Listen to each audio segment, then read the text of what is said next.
Hi, I'm your man at Baby to Bed, and today we're going to talk about the cry it out method. I'm sure you've all heard about it, where you put your baby down and you're told to walk away, go out the room and set your timer. It could be either 2 minutes, 1 minute, 3 minutes, 4 minutes, whatever. Basically, you put your baby down, you walk away, and by the time you've done that 2-3 times, your baby will be asleep. However, I feel that by doing that, all you've done is taught your baby how to cry to sleep, because they're going to fall asleep eventually with exhaustion. So for me, what I do say to my clients is, I don't want to leave your baby to cry. However, your baby will cry, and the reason being is because obviously we're going to change things. Your baby's not going to be happy with us because we've decided that we're not going to rock the baby to sleep anymore. However, I want you to stay with your baby. I don't want you to leave your baby to cry. So what we're going to have is a baby who, especially if they're a little bit older, you're going to put them down, they're going to cry, and this is where we're going to do the pick up, put down method, or the Shush-Pat method. And Shush-Pat, as I've said often enough, is that you put one hand here and you shh.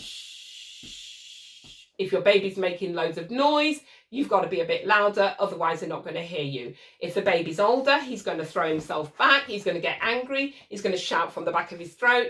However, as I said to you before, because I don't do the cry out method, we're going to stand here. We're going to, let your baby express themselves. They're not happy. You've got to understand you've changed things. I often say to the clients when I walk in the door, you know what your baby's saying? Mom, what do you need her for?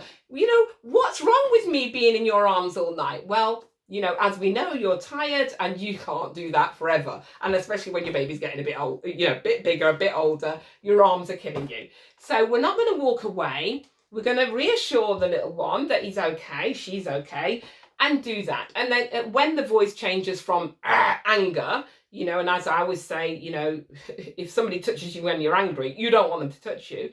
But when she now cries again, you're going to do the same thing. So this is what we call Shush-Pat. And so for me, as I said, I don't do the cry out method where you walk away. However, your baby will cry, and they're going to cry because you've changed things. Okay. So that's, and again, like I've had a client who said to me before, oh, my baby's winding me up. I'm like, your baby's 5 months old. How the hell can your baby wind you up? And, she wanted me to come and do a cry it out method. I said, wouldn't you rather I come and find out why your baby's crying? That's much better. So I went in. Honestly, within a few hours of being there, I realised this baby needed to be on a hydrolyzed milk. She, however, was, not convinced, because obviously I'd only been there a few hours. But by the next morning, when I told her and I explained to her, this is what happens when a baby's got a problem with milk, she was convinced enough and she went and got hydrolyzed milk. Within about 3-4 days, that baby was a completely different baby. I was able to then go back and put the baby into a proper sleep routine. So for me, yes, I know people say cry out as work for them. Yes, because sometimes leaving your baby to cry, yes, they eventually realise nobody's coming.